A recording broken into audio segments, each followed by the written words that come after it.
Hello friends, എല്ലാവർക്കും നമസ്കാരം. നിങ്ങളേവരും കാത്തിരിക്കുന്ന രേവതിയുടെയും സച്ചിയുടെയും ഇന്നത്തെ വിശേഷത്തിലേക്ക് എല്ലാ കൂട്ടുകാർക്കും സ്വാഗതം. എല്ലാവർക്കും നല്ലൊരു ദിവസം ആശംസിച്ചുകൊണ്ട് തന്നെ നമുക്ക് ഇന്നത്തെ വിശേഷത്തിലേക്ക് കടന്നാലോ. അതിനു മുമ്പായിട്ട് ആരെങ്കിലും നമ്മുടെ ഈ ചാനൽ ആദ്യമായിട്ട് കാണുന്നുണ്ടെങ്കിൽ ഇതുവരെ സബ്സ്ക്രൈബ് ഒന്നും ചെയ്ത് വെച്ചിട്ടില്ലെങ്കിൽ തീർച്ചയായിട്ടും ഒന്ന് സബ്സ്ക്രൈബ് ചെയ്ത് വെച്ചോളൂ കേട്ടോ. അതിനൊപ്പം മാക്സിമം എല്ലാവരും നമ്മുടെ വീഡിയോ ഇഷ്ടപ്പെടുന്നുണ്ടെങ്കിൽ ഒരു ലൈക്ക് കൂടി അടിച്ചിട്ട് പോകാൻ മറക്കരുത്. അങ്ങനെ നമ്മുടെ സുധീനെ പിടിച്ചുകൊണ്ട് വന്നിരിക്കുകയാണ് നീലിമ. അങ്ങനെ സുധിയോട് ആവശ്യപ്പെട്ടിരിക്കുന്നത് ഒന്നെങ്കിൽ 50 ലക്ഷം രൂപ അല്ലെങ്കിൽ നമ്മുടെ സുധിയുടെ കട എഴുതി കൊടുക്കണമെന്ന്. അപ്പോഴത്തേക്ക് സുധി ചോദിക്കുന്നുണ്ട്, ഞാൻ എന്ത് ദ്രോഹമാണ് നിന്നോട് ചെയ്തത്? ഞാൻ ഒരു ദ്രോഹവും നിന്നോട് ചെയ്തിട്ടില്ലല്ലോ, നീ എന്തിനാ ഈ കള്ളത്തരമൊക്കെ പറയുന്നത്? ആ പൈസ എൻ്റെ അല്ലായിരുന്നു, എന്തിനാ നീ വെറുതെ എൻ്റെ പുറകെ നടന്ന് എൻ്റെ ജീവിതം നശിപ്പിക്കുന്നത്? നീ പേര് കള്ളിയാ, പേരും കള്ളി എന്ന് പറഞ്ഞപ്പോഴത്തേക്ക് ഞാനല്ല കള്ളി, നീയാണ് കള്ളൻ. നീ നിന്റെ അച്ഛന് കൊടുക്കാനുള്ള പൈസ അത് നീ എടുത്തോണ്ട് വന്ന് അച്ഛന് കൊടുക്കാനുള്ള പൈസ നീ അത് അച്ഛന് കൊടുക്കാതെ അത് നീ നിന്റെ കയ്യിൽ വെച്ച് നിന്റെ ഭാര്യ വീട്ടിൽ നിന്ന് കൊണ്ടുവന്നാന്ന് പറഞ്ഞ് അതുകൊണ്ട് നീ എന്താ ബിസിനസ് തുടങ്ങിയല്ലേ? ഞാനാണോടാ പെരുങ്കള്ളൻ? ഒരിക്കലും ഞാനല്ല പെരുങ്കള്ളൻ, ഞാൻ കള്ളിയല്ല, നീയാ. നീലിമ, നീ എന്തൊക്കെയാ പറയുന്നത്? എനിക്കിതേ എൻ്റെ ക്യാഷ് വേണം, അത് കിട്ടാതെ നീ ഇവിടുന്ന് പുറത്തു പോവില്ല, അത് എൻ്റെ തീരുമാനമാണ്. എൻ്റെ കയ്യിൽ ക്യാഷ് ഒന്നുമില്ല നീലിമ, ബിസിനസ്സൊക്കെ ആകെ നഷ്ടത്തില. അതുപോലെ തന്നെ ശ്രുതിയുടെ പാർലറിലും കസ്റ്റമേഴ്സ് ഒക്കെ കുറവാ, അവർക്ക് വരുമാനം ഒന്നുമില്ല. ഓ, നിന്റെ കഷ്ടപ്പാട് പറഞ്ഞ് എന്നോട് കടം മേടിക്കാനാണോ നിന്റെ ഭാവം? അതൊന്നും നടക്കാൻ പോകുന്നില്ല. സെന്റിമെന്റ്സ് പറഞ്ഞ് എൻ്റെ മനസ്സലിയിക്കാതെ നീ കരുതണ്ട സുധി. നിന്റെ ഭാര്യയുടെ അച്ഛൻ വലിയ കോടീശ്വരനല്ലേ? നീ അപകടത്തിലാണെന്ന് ശ്രുതിയെ വിളിച്ച് പറയ്. അച്ഛനെ വിളിച്ച് പറഞ്ഞ് അവള് മലേഷ്യയിൽ നിന്ന് ക്യാഷ് വരുത്തട്ടെ. അത് പിന്നെ അവരോടൊന്നും ക്യാഷ് ചോദിക്കാൻ പറ്റില്ല നീലിമ. അതുമല്ല, ശ്രുതി അവളുടെ അച്ഛനോട് ഇനി ക്യാഷ് ഒന്നും ചോദിക്കത്തില്ല. എങ്കിൽ പിന്നെ ഒരു കാര്യം ചെയ്യ്, നിന്റെ ഷോറൂം അത് എൻ്റെ പേരിൽ എഴുത്. ആ ഷോറൂം എൻ്റെ പേരിൽ എഴുതി തന്നാല് പിന്നെ പ്രശ്നമൊന്നുമില്ലല്ലോ. അതൊന്നും നടക്കത്തില്ല, അതൊന്നും ഒരിക്കലും നടക്കാൻ പോകുന്നില്ല നീലിമ എന്ന് പറഞ്ഞപ്പോഴത്തേക്ക് പെട്ടെന്ന് തോക്കെടുത്ത് നമ്മുടെ സുധിയുടെ നെറ്റിയിൽ ചൂണ്ടിയിട്ട് നീലിമ പറയാണ്, അത് നടന്നില്ലെങ്കിലേ നിന്നെ ഞാൻ കൊല്ലും. ദേ, എന്നെ കൊല്ലരുത്. നിന്റെ ജീവൻ രക്ഷിക്കാൻ 2 മാർഗങ്ങളേ ഉള്ളൂ നിന്റെ മുമ്പില്. ഒന്നെങ്കിൽ ശ്രുതിയെ വിളിച്ച് 50 ലക്ഷം രൂപയായിട്ട് ഇവിടെ വരാൻ പറയണം, അല്ലെങ്കിൽ ആ ഷോറൂം എൻ്റെ പേരിൽ എഴുതി തരണം. ആകെ രണ്ട് മാർഗം. ഈ 2 മാർഗത്തിൽ ഒരെണ്ണം നീ സ്വീകരിച്ചില്ലെങ്കിൽ, ഒരെണ്ണം എനിക്ക് തന്നില്ല എങ്കിൽ മരിക്കാൻ നീ തയ്യാറായിക്കോ. 2ഉം കൽപ്പിച്ച് തന്നെയാ ഞാനിവിടെ വന്ന് നിൽക്കുന്നത്. നീലിമ, വേണ്ട വേണ്ട, എന്നെ ഒന്നും ചെയ്യരുത്, പ്ലീസ്, എന്നെ ഒന്നും ചെയ്യരുത്. അപ്പോഴത്തേക്ക് നീലിമ പെട്ടെന്ന് ആ തോക്കെടുത്തോണ്ടങ്ങ് മാറിപ്പോവാണ് കേട്ടോ. പക്ഷെ ആ ഗുണ്ടകള് 3-4-5 പേര് അവിടെ ഉണ്ട്. നീലിമ ഇത്രയ്ക്കും പ്രശ്നമാണ് നമ്മുടെ സുധി ഒരിക്കലും വിചാരിച്ചിരുന്നില്ല. അങ്ങനെ ഒരു തൂണിൽ ഇങ്ങനെ ചാരി നമ്മുടെ സുധി നിൽക്കുകയാണ് കേട്ടോ, ആകെ തകർന്ന് തളർന്ന് തരിപ്പടമായിട്ട് നിൽക്കുക. ഈ സമയത്ത് നമ്മുടെ രേവതിനെ കേട്ടോ കാണിക്കുന്നത്. രേവതി കിച്ചണിൽ എന്തൊക്കെയോ കാര്യങ്ങളൊക്കെ ചെയ്തുകൊണ്ടിരിക്കുക. കിച്ചണിലല്ല, ആ ഹോളിൽ എങ്ങാണ്ടാട്ടോ വെണ്ടയ്ക്ക് എങ്ങാണ്ട് ഇങ്ങനെ അരിഞ്ഞുകൊണ്ടിരിക്കുകയാണ്. അപ്പോഴത്തേക്ക് അച്ഛമ്മ വന്നിട്ട്, മോളെ നീ എന്തൊക്കെയാ കാണിക്കുന്നത്? നീ എന്തിനാ ഇതൊക്കെ ചെയ്യുന്നത്? ഇതൊക്കെ ശ്രുതി വന്നിട്ട് ചെയ്യില്ലേ? എല്ലാം അവള് തന്നെയല്ലേ അച്ഛമ്മ ചെയ്യുന്നത്. പറ്റാവുന്നത് ചെയ്തു കൊടുത്ത് സഹായിക്കാന്ന് ഞാൻ കരുതി. ഓ, മോള് ഈ വീട്ടില് ഓടിച്ചാടി നടന്ന എല്ലാ ജോലിയും ചെയ്തപ്പം അന്നൊന്നും മോളെ ആരും സഹായിച്ചില്ലല്ലോ, ആർക്കും ഈ മനസാക്ഷി തോന്നിയില്ലല്ലോ, പിന്നെന്തിനാ? അപ്പോഴത്തേക്ക് നമ്മുടെ രവീന്ദ്രൻ വന്നിട്ട് പറഞ്ഞു, ശ്രുതി അടുക്കളയിലേക്ക് കയറാറില്ല, പിന്നെ ചന്ദ്രമതി കയറും, അത് വേണം ഇത് വേണം എന്ന് ആജ്ഞാപിക്കാൻ വേണ്ടിയിട്ട്.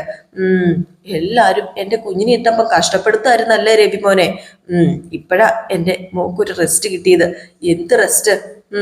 കണ്ടില്ലേ, ഇവളുടെ കൈയും കാലും വെറുതെ ഇരിക്കുന്നതേ ഇല്ല. ദേ, നീ ചിരിക്കൊന്നും വേണ്ടാട്ടോ പെണ്ണേ. ദേ, ഞാനൊരു കാര്യം പറഞ്ഞേക്കാം, കാല് ശരിയായാലും പണ്ടത്തെ പോലെ ഓടി നടന്ന് ഈ വീട്ടിലെ എല്ലാ ജോലിയും ചെയ്യേണ്ടതൊന്നുമില്ല. അങ്ങനെ ചെയ്തു കഴിഞ്ഞാലുണ്ടല്ലോ എന്റെ സ്വഭാവം മാറും. വീട്ടിലെ ജോലികളൊക്കെ എല്ലാവരും കൂടെ ചേർന്ന് ചെയ്യട്ടെ. ആഹാ, അതിന് അമ്മ ഇവിടെ താമസിക്കേണ്ടി വരൂ കേട്ടോ അമ്മേ. അതെന്താ, നിനക്ക് അവരെ കൊണ്ട് പറഞ്ഞു ചെയ്യിക്കാൻ അറിയത്തില്ലേ? നിനക്ക് അതിനുള്ള കഴിവില്ലേ? നീ പറഞ്ഞാല് അവരൊന്നും കേക്കില്ലേ? അയ്യോ, ഞാൻ പറഞ്ഞാല് അവരല്ല കേക്കാത്തത്. ദേ, ഇവിടെ ഒരുത്തിയുണ്ടല്ലോ രേവതി, അവളാ കേക്കാത്തത്. വീട്ടിലെ ജോലി മോള് മാത്രം ചെയ്യരുതെന്ന് ഞാൻ സച്ചി എത്ര തവണ പറഞ്ഞിട്ടുള്ളതാ, കേക്കണ്ടേ? രേവതി 2 ദിവസം അടുക്കള കയറാതിരുന്നാൽ അവർ താനേ കയറിക്കോളും, എന്തേലും വെച്ച് വിളമ്പിക്കോളും. എവിടെന്ന് ഈ പെണ്ണ് അതിന് സമ്മതിക്കുവോ? ഒരിക്കലും ഇല്ല. അപ്പോഴത്തേക്ക് നമ്മുടെ സച്ചി വരികയാണ് കേട്ടോ. സച്ചി വന്നപ്പോഴത്തേക്കും രേവതി കറിക്ക് അരിയുക. അപ്പോഴത്തേക്കും നമ്മുടെ സച്ചി വന്നിട്ട്, ഇതെന്തീ കാണിക്കുന്നത്, ഇവള് വീണ്ടും കലാപരിപാടി തുടങ്ങിയോ? അത് തന്നെയാ മോനെ ഞാനും പറഞ്ഞുകൊണ്ടിരുന്നത്. അപ്പോഴത്തേക്ക് രേവതി ചോദിച്ചു, സച്ചേട്ടൻ ഇത് എവിടെ പോയതാ? അത് അത് പിന്നെ അപ്പോഴത്തേക്കും അച്ചമ്മ ചോദിച്ചു, എന്താടാ ഒരു പരികിക്കളി ആകെ മൊത്തത്തില്? അത് പിന്നെ ആക്സിഡന്റ് പിന്നില് ഗജാനന്ദനല്ല. ഗജാനന്ദന് അല്ലെന്നോ? അപ്പോഴത്തേക്കും പെട്ടെന്ന് നമ്മുടെ രവീന്ദ്രൻ ചോദിച്ചു, അങ്ങനെ ഉറപ്പിച്ച് പറയാൻ എന്താ കാരണം? അല്ല, പോലീസ് അവനെ പിടികൂടിയോ? ആക്സിഡന്റ് പിന്നിൽ ഗജാനന്ദനല്ല എന്ന് പോലീസാണോ നിന്നോട് പറഞ്ഞത്?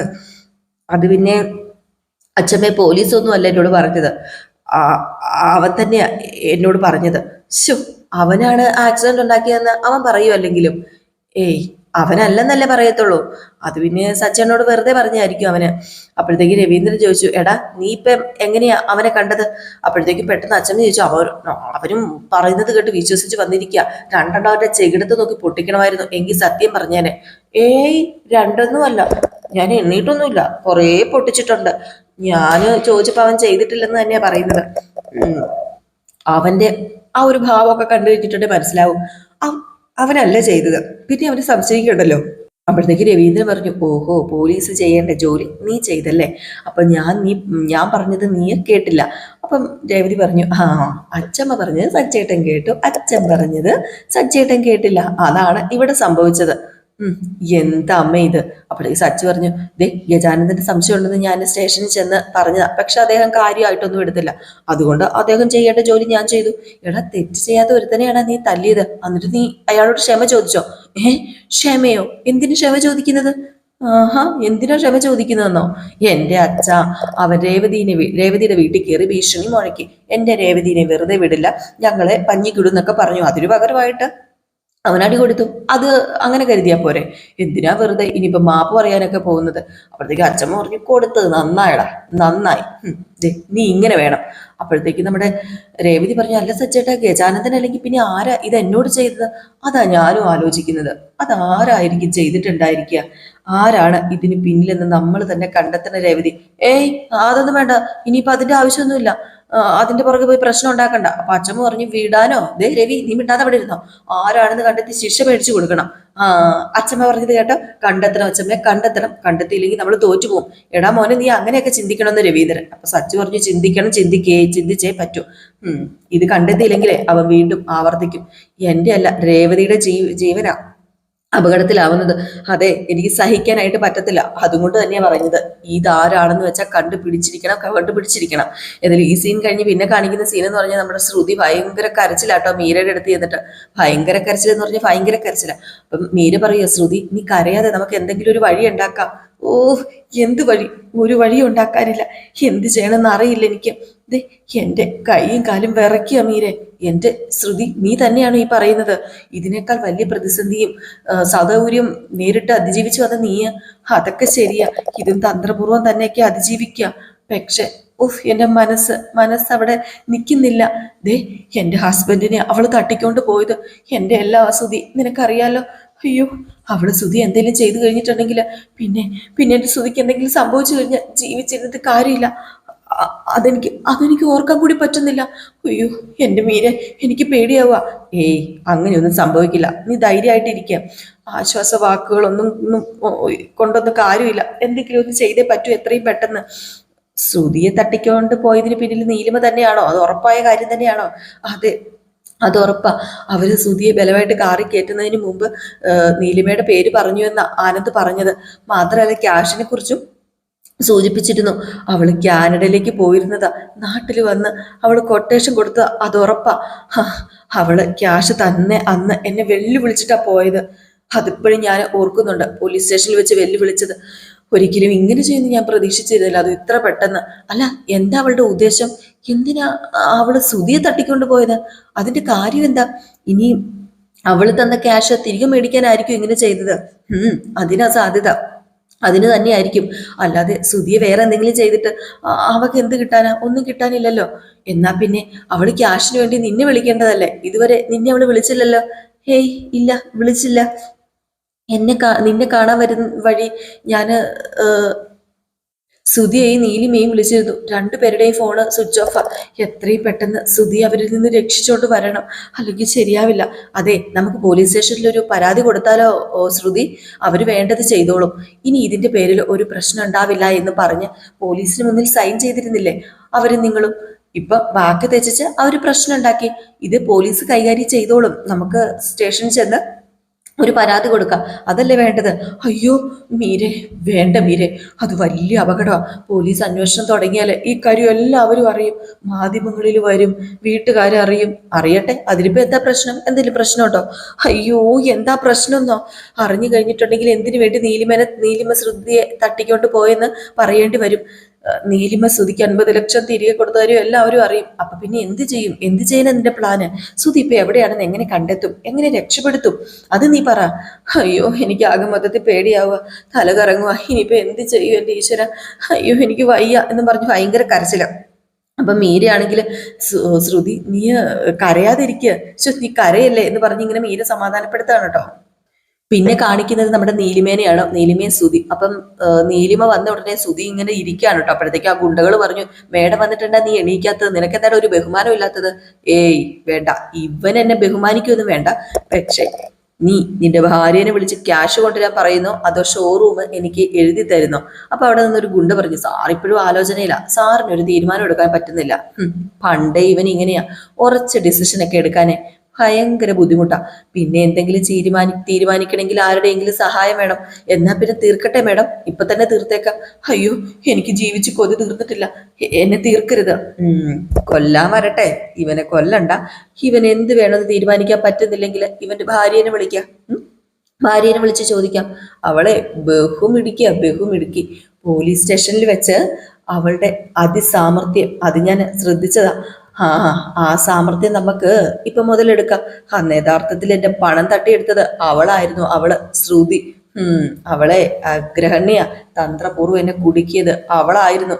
അവള് പറയുന്നത് കേട്ടിട്ടാ ഇവൻ ഓരോ കാര്യങ്ങൾ ചെയ്യുന്നത്. അതുകൊണ്ടേ അവളിൽ നിന്ന് തന്നെ എനിക്ക് എന്റെ ക്യാഷ് മേടിക്കണം. അത് ഞാൻ മേടിച്ചോളാം. കൊത്തിയ പാമ്പ് തന്നെ വിഷം അങ്ങോട്ട് ഇറക്കട്ടെ, അതാ കൂടുതലും നല്ലത്. അതിനാ ഒരു പ്രത്യേക സുഖമുള്ളത്. അതുകൊണ്ട് അവളെ ഞാൻ വിളിക്കാൻ പോവാ എന്നും പറഞ്ഞുകൊണ്ട് നേരെ നമ്മുടെ നീലിമ ശ്രുതിക്ക് ഫോൺ ചെയ്യാണ് കേട്ടോ. ഏതായാലും ശ്രുതി മീരയുടെ അടുത്ത് നിന്നപ്പോഴാണ് ഫോൺ കോൾ വന്നത്. അപ്പൊ പെട്ടെന്ന് ഒരു നമ്പർ വന്ന ഉടനെ തന്നെ നമ്മുടെ ശ്രുതി, മീര ഒരു നമ്പർ ആണല്ലോ എന്ന് പറഞ്ഞിട്ട് ഫോൺ എടുക്കുകയാണ് കേട്ടോ. അപ്പോഴത്തേക്കും പരിചയമില്ലാത്ത നമ്പറാന്ന് പറയുമ്പോഴത്തേക്കും തന്നെ പറയുന്നുണ്ട് മീര ചിലപ്പോൾ നീലിമയായിരിക്കും ഈ ആവശ്യത്തിന് വേണ്ടി വേറെ നമ്പറൊക്കെ എടുത്തതായിരിക്കും, നീ ടെൻഷൻ അടിക്കാതെ നീ ഫോൺ എടുക്കാൻ പറഞ്ഞപ്പോഴാണ് നമ്മുടെ ശ്രുതി ഫോൺ എടുക്കുന്നത്. എന്നിട്ട് മീര പറയുമോ ലൗഡ് സ്പീക്കർ ഇടാനായിട്ട്. അപ്പൊ ലൗഡ് സ്പീക്കർ ഇട്ടു. അപ്പോഴത്തേക്ക് നമ്മുടെ നീലിമ പറഞ്ഞു തുടങ്ങി, നിങ്ങളുടെയൊക്കെ ജീവിതത്തിൽ നിന്ന് പണ്ടേ പോയൊരു കഥാപാത്രമാണ് ഈ ഞാന്, പേര് നീലിമ, ഓർമ്മയുണ്ടോ നിനക്ക്? അപ്പോഴത്തേക്കും പെട്ടെന്ന് പേടിച്ചു പോയിട്ടോ നമ്മുടെ ശ്രുതി അപ്പോഴത്തേക്ക് സ്പീക്കറിൽ ഇട്ടേക്കുവാണല്ലോ. അപ്പം നമ്മുടെ നീലിമ പറഞ്ഞു, ശ്രുതി ഫോൺ എടുക്കാത്തത് കൊണ്ട് പ്രിയപ്പെട്ട ഭാര്യ ടെൻഷൻ അടിച്ചിരിക്കുമായിരിക്കും അല്ലേ? എങ്കിൽ അവനെ ഉടനെ ഒന്നും ഫോൺ എടുക്കില്ല, ഫോൺ എടുക്കാനേ പോകുന്നില്ല. കാരണം അവനിപ്പോ എന്റെ കസ്റ്റഡിയിലാ ഉള്ളത്. അപ്പൊ അവൻ എങ്ങനെ ഫോൺ എടുക്കാനാണ്? എന്താ എന്താ നീലിമ നിനക്ക് വേണ്ടത് എന്താണെന്ന് നിനക്ക് വ്യക്തമായിട്ട് അറിയത്തില്ലേ ശ്രുതി? എല്ലാവരുടെയും മുന്നിൽ വെച്ച് എന്നെ ക്രൂരമായിട്ട് അപമാനിച്ച് എന്നിൽ നിന്ന് നീ നിന്റെ ഭർത്താവും കൂടി തട്ടിയെടുത്ത 50 ലക്ഷം രൂപ അതെനിക്ക് തിരികെ വേണം. അതാ എനിക്ക് ആവശ്യമുള്ളതിപ്പം. അത് എത്രയും പെട്ടെന്ന് എനിക്ക് തരണം. അത് തന്നാൽ മാത്രമേ നിന്റെ ഭർത്താവ് സുരക്ഷിതമായി നിന്റെ കരങ്ങളിൽ എത്തിച്ചേരത്തുള്ളൂ. അതിനു മുമ്പ് എനിക്ക് പൈസതാ. അയ്യോ എൻ്റെ കയ്യിൽ ക്യാഷോ മണ്ണാങ്കട്ടയൊന്നുമില്ല. പോലീസ് സ്റ്റേഷനിൽ വെച്ച് നീ തന്ന ആ പൈസ നിന്റേതാണെന്നൊക്കെ പറയുന്നത് നിനക്ക് നാണമില്ലേ നീലിമ? അതെന്താ നീ അങ്ങനെ പറയുന്നത്? നീ എൻ്റെ ഭർത്താവിനെ പറ്റിച്ച് കൈക്കലാക്കി ക്യാഷ് അല്ലേ അതെങ്ങനെ നിന്റെ പൈസയാവും? നീ എന്തിനാ ഇങ്ങനെയൊക്കെ പറയുന്നത്? എന്നിട്ട് നിന്റെ 50 ലക്ഷം വിളിച്ചു കൂവാന് ചില്ലറ ഉളുപ്പൊന്നും പോരാ. നാണമില്ലേ നിനക്ക്? നിന്നെ പോലെ നാണം കെട്ട ഒരു തീ ലോകത്ത് വേറെ ഉണ്ടാവില്ല. നിന്റെ എന്നെ കൈ കിട്ടിയാലുണ്ടല്ലോ നിന്നെ ശരിപ്പെടുത്തും. നിന്റെ ഭർത്താവിന്റെ ജീവൻ എന്റെ കൈകളാണെന്ന് മറന്നിട്ടാണല്ലോ നീ തട്ടി കയറുന്നതെന്ന് ഓർത്തിട്ട് എനിക്ക് ചിരി വരിക. അവന്റെ അവസ്ഥ എന്താണെന്ന് അവന്റെ വായിൽ നിന്ന് നീ കേട്ടോ. ഇന്നാ പിടിച്ച ശ്രുതി എന്നും പറഞ്ഞുകൊണ്ട് ശ്രുതിക്കിട്ട് അടി കൊടുക്കുന്നു. അതിന്റെ ഇടയ്ക്കാണെങ്കിൽ ആ ഫോണിൽ കൂടെ ഒച്ച കേൾക്കുക നമ്മുടെ ശ്രുതി. അപ്പൊ ശ്രുതിയാണെങ്കിൽ അയ്യോ ശ്രുതി അതെ സുധി, എന്താ സുധി? അത് പിന്നെ ഇവള് രണ്ടും കൽപ്പിച്ച ദേ ക്യാഷ് കൊടുത്തില്ലെങ്കിൽ ഇവരെന്നെ കൊല്ലും, അതുറപ്പാ. ശ്രുതി, ഇവരുടെ കയ്യിൽ തോക്കൊക്കെ ഉണ്ട്, എന്റെ തലയിലൊക്കെ വെച്ച് ചൂണ്ടി. ഏത് നിമിഷവും അവർ ഈ തോക്കിലെ ഉണ്ട പൊട്ടിക്കും, നീ വിധവയാകും, അത് ഉറപ്പായ കാര്യം തന്നെയാ. അപ്പോഴത്തേക്ക് നമ്മുടെ നീലിമ ഫോൺ മേടിച്ചു. നീലിമ ഫോൺ മേടിച്ചിട്ട് ശ്രുതി പറഞ്ഞത് കേട്ടല്ലോ. ഇവന്റെ അവസ്ഥ എന്താണെന്ന് ഇപ്പൊ മനസ്സിലായല്ലോ. ഇതൊരു തമാശക്കളിയാണെന്ന് ഇനി നീ കരുതണ്ട മോളെ, കാര്യമായിട്ട് തന്നെയാ. അയ്യോ നീലിമ, ഞാൻ നിന്റെ കാല് പിടിക്കാം, ശ്രുതി ഒന്നും ചെയ്യരുത്. ഇവൻ കാരണം എനിക്കുണ്ടായ നഷ്ടങ്ങള് ചില്ലറയല്ല. അതിലവസാനത്തെയാണ് ദേ ഞാൻ ഒരുപാട് മോഹിച്ച, ഒരുപാട് ആഗ്രഹിച്ച ആ സ്ഥലം എനിക്ക് നഷ്ടമായി. പിന്നെ എന്നെ തോൽപ്പിച്ച് വെറും ഒരു വിഡ്ഢിയാക്കി നിങ്ങൾ ജയിച്ചു. അങ്ങനെ കീഴടങ്ങാനേ ഈ നീലിമ ഒരുക്കല്ല. നീലിമയ്ക്ക് അതിന് സാധിക്കില്ല. ഈ നീലിമയ്ക്ക് ജയിക്കണം. അതിനാ എൻ്റെ ഈ തിരിച്ചു വരവ്. ദേ എൻ്റെ പൊന്ന് നീലിമ, ഞാൻ എന്താ ചെയ്യേണ്ടത്? എങ്കിലേ നീ അത് പറ. അത് പിന്നെ എനിക്ക് എൻ്റെ ക്യാഷ് വേണം. ദേ പൈസ ബാക്കിയില്ലാതെ 50 ലക്ഷം രൂപ എനിക്ക് ഇപ്പൊ കിട്ടണം. എങ്കിൽ നിന്റെ സുധീനെ അങ്ങോട്ടേക്ക് വിടാം. ഞാനും സുധി വിചാരിച്ചാൽ 50 ലക്ഷം പോയിട്ട് 50,000 രൂപ പോലും ഉണ്ടാക്കാനായിട്ട് സാധിക്കില്ല. എങ്കിലൊരു കാര്യം ചെയ്യ്, ഇവന്റെ ഈ അവസ്ഥയെക്കുറിച്ച് നീ നിന്റെ അച്ഛനോട് പറ. നിന്റെ അച്ഛന്റെ കയ്യിൽ നിന്ന് 50 ലക്ഷം മേടിക്കാലോ. നിന്റെ അച്ഛൻ വലിയ കോടീശ്വരനല്ലേ, കോടീശ്വരൻ. അപ്പൊ പിന്നെ സിമ്പിൾ ആയിട്ട് 50 ലക്ഷം രൂപ അയാളുടെ കയ്യിൽ നിന്ന് മേടിക്കാം. പിന്നെ NRI അക്കൗണ്ടിലൂടെ നിനക്ക് അയക്കട്ടെ 50 ലക്ഷം രൂപ. ആ ക്യാഷുമായിട്ട് ദേ നീ ഞാൻ പറയുന്ന സ്ഥലത്ത് വരണം. എങ്കില് നിന്റെ ഭർത്താവിനെ നിനക്ക് കിട്ടും. ക്യാഷ് തന്ന് നിന്റെ ഭർത്താവിനെ നീ കൊണ്ടുപോക്കോ, നോ പ്രോബ്ലം. നീ കരുതുന്നത് പോലെ അല്ല കാര്യങ്ങൾ നീലിമ. എന്റെ ഡാഡി ഒരു കേസിൽ പെട്ട മലേഷ്യയിൽ ജയിലില്ല. ഡാഡിക്ക് ക്യാഷ് ഒന്നും അയച്ചു തരാൻ പറ്റില്ല നീലിമ. ഓ അങ്ങനെയാണെങ്കിലേ നിന്റെ ഭർത്താവിന്റെ കടയുണ്ടല്ലോ, അത് ആ ചന്ദ്ര ഹോം അപ്ലയൻസസ്, ആ സംഭവം എനിക്ക് എഴുതി തരണം. അത് എഴുതി തരാനേ നീ അയാളോട് പറ. ആ കട എഴുതി തന്നില്ലെങ്കിലേ നിന്റെ ഭർത്താവിനെ ഞാനങ്ങ് കൊല്ലും. പിന്നെ ഈ ജീവിതത്തിൽ നിനക്ക് ഭർത്താവിനെ കാണാൻ പറ്റത്തില്ല, വിധവയായിട്ട് ജീവിക്കേണ്ടി വരും. ഞാൻ പറഞ്ഞതുപോലെ ചെയ്യുന്നവളാണെന്നേ നിന്റെ ഭർത്താവിന് നന്നായിട്ട് അറിയാം. അതും കൊണ്ടേ പെട്ടെന്ന് 50 ലക്ഷം ഇങ്ങോട്ട് കൊണ്ടുപോവാ, അല്ലെങ്കിൽ കട എഴുതിത്താ. പിന്നെ ഞാൻ ഈ സംസാരിച്ചതൊക്കെ പോലീസിനെ അറിയിച്ച് ഭർത്താവിനെ രക്ഷപ്പെടുത്താമെന്ന് നിനക്കൊരു വിചാരം കാണും. അങ്ങനെ ഒരു വിചാരം ഉണ്ടെങ്കില് നീ വിചാരിച്ചോ, കേരള പോലീസിൽ മിടുക്കന്മാരുള്ളത് കൊണ്ട് ഈ നമ്പർ ട്രേസ് ചെയ്ത് അവർ ചിലപ്പോൾ ഇവിടെ എത്തുകയും ചെയ്യും. പക്ഷേ അവർ കാണുന്നത് ഇവന്റെ ശവമായിരിക്കും, ശവം. ഇവനെ ഞാൻ കൊല്ലും. ഇല്ല എന്റെ പൊന്നു നീലിമ, ഞാനിത് ആരോടും പറയില്ല, ആരെ അറിയിക്കില്ല, പ്ലീസ്. ഇന്ന് രാത്രി 12 മണി വരെ ഞാൻ സമയം തരാം. അത് കഴിഞ്ഞ് ഞാൻ സമയം തരത്തൊന്നുമില്ല. ആ സമയത്തിനുള്ളിൽ ഞാൻ പറഞ്ഞല്ലോ, എനിക്ക് എൻ്റെ 50 ലക്ഷം രൂപയോ ആ ഷോറൂമോ എനിക്ക് എഴുതി തന്നിരിക്കണം. ഇതിൽ രണ്ടിലും ഏതെങ്കിലും ഒരെണ്ണം എനിക്ക് കിട്ടിയിരിക്കണം. ഈ നമ്പറിൽ വിളിക്കാട്ടോ. ഈ നമ്പറിൽ എപ്പോൾ വേണമെങ്കിലും വിളിക്കാം. പൈസ റെഡിയാക്കിയിട്ട് അല്ലെങ്കിൽ കട എഴുതി തരാനുള്ള കാര്യങ്ങളൊക്കെ സെറ്റാക്കിയിട്ട് ഈ നമ്പറിലേക്ക് വിളിച്ചാൽ മതി എന്ന് പറഞ്ഞു. എന്നിട്ട് ഫോൺ കട്ട് ചെയ്തു. അപ്പോഴത്തേക്ക് നമ്മുടെ ശ്രുതി മീരയോട് പറഞ്ഞൊക്കെ കേട്ടല്ലോ. ഇനിയിപ്പം ഞാൻ എന്താ മീര ചെയ്യേണ്ടത്? നീലിമ രണ്ടും കൽപ്പിച്ച് ഇറങ്ങിയേക്കുക. ശ്രുതിയാണെങ്കിൽ വലിയ അപകടത്തില, അവനെ രക്ഷിച്ചില്ലെങ്കിൽ ശരിയാവില്ല. ഇനിയിപ്പോൾ എന്ത് ചെയ്യും മീര? പോലീസിനെ അറിയിച്ചു കഴിഞ്ഞിട്ടുണ്ടെങ്കിൽ ശ്രുതിയുടെ ജീവൻ ആപത്താ. അവൾ പറഞ്ഞത് കേട്ടില്ലേ? ആരും അറിയാതെ വേണം എന്തെങ്കിലും ഒരു നീക്കം നടത്താനായിട്ട്. അത് ഉറപ്പായ കാര്യം, ആരും ഇത് അറിയരുത്. നമുക്ക് ഈ വിവരം സച്ചിയോട് പറഞ്ഞാലോ? അവൻ എങ്ങനെയെങ്കിലും ശ്രുതിയെ രക്ഷിക്കും. ഇത്തരം കാര്യങ്ങൾ സച്ചിക്ക് നല്ല എക്സ്പീരിയൻസ് ഉണ്ടല്ലോ ചെയ്തിട്ട്. അപ്പൊ അതുകൊണ്ട് ഉറപ്പായിട്ട് രക്ഷിക്കും. അത് പിന്നെ വേണ്ട, സച്ചി ഇടപെട്ട കൂടുതൽ പ്രശ്നങ്ങൾ ഉണ്ടാകും. എന്ത് പ്രശ്നങ്ങൾ ഉണ്ടാകും? അച്ഛൻ്റെ ക്യാഷ് നീലിമ തിരിച്ചു തന്ന വിവരം ആരും അറിഞ്ഞിട്ടില്ലല്ലോ. ഈ പ്രശ്നത്തിൽ സച്ചി ഇടപെട്ടാല ആ പണം കൊണ്ടാണ് ഷോറൂം തുടങ്ങിയെന്ന് എല്ലാവരും അറിയില്ലേ? അതോടുകൂടി ഷോറൂം ഞങ്ങളുടെ ഇത് നഷ്ടപ്പെടില്ലേ? പിന്നെ ജീവിച്ചിരുന്നിട്ട് എന്താ കാര്യം? അതുകൊണ്ട് പറ്റില്ല. നീലിമയുടെ ക്യാഷ് തിരിച്ചു കൊടുക്കാൻ ഞാൻ ആലോചിച്ചിട്ട് ഒരു വഴിയും കാണുന്നില്ല മീര. ഷോറൂം എഴുതി കൊടുത്ത് നീലിമയുടെ മുമ്പിൽ തോക്കാനും എനിക്ക് പറ്റത്തില്ല. വൈകുന്ന ഓരോ നിമിഷവും ശ്രുതിയുടെ ജീവൻ ആപത്താട്ടോ. ശ്രുതി, നീ ഇങ്ങനെ ഓരോ കാര്യങ്ങൾ ഇങ്ങനെ ഉപേക്ഷിച്ച് വിടാതെ എങ്ങനെയെങ്കിലും നിന്റെ ഭർത്താവിനെ മോചിപ്പിച്ചേ പറ്റൂ. അതിനുള്ള വഴി എത്രയും പെട്ടെന്ന് കണ്ടുപിടിക്കാൻ ഇങ്ങനെ പറഞ്ഞു കേട്ടോ. ഇതിൽ ഈ സീൻ കാണിച്ചിട്ടാട്ടോ ഇന്നത്തെ വിശേഷം അവസാനിക്കുന്നത്. അപ്പോൾ എല്ലാവരും കാത്തിരിക്കും അടുത്ത വിശേഷത്തിന്. അടുത്ത വിശേഷവുമായിട്ട് വരാം. അതുവരെ എല്ലാവർക്കും ടാറ്റ ബൈ ബൈ. നയനയുടെ മാതൃശ്ശിന്റെ വിശേഷം ഇതിന്റെ പുറകെ ഇടുന്നതായിരിക്കും കേട്ടോ. അപ്പോൾ ഒരു ലൈക്ക് അടിച്ചിട്ട് പോകാൻ മറക്കരുതേ.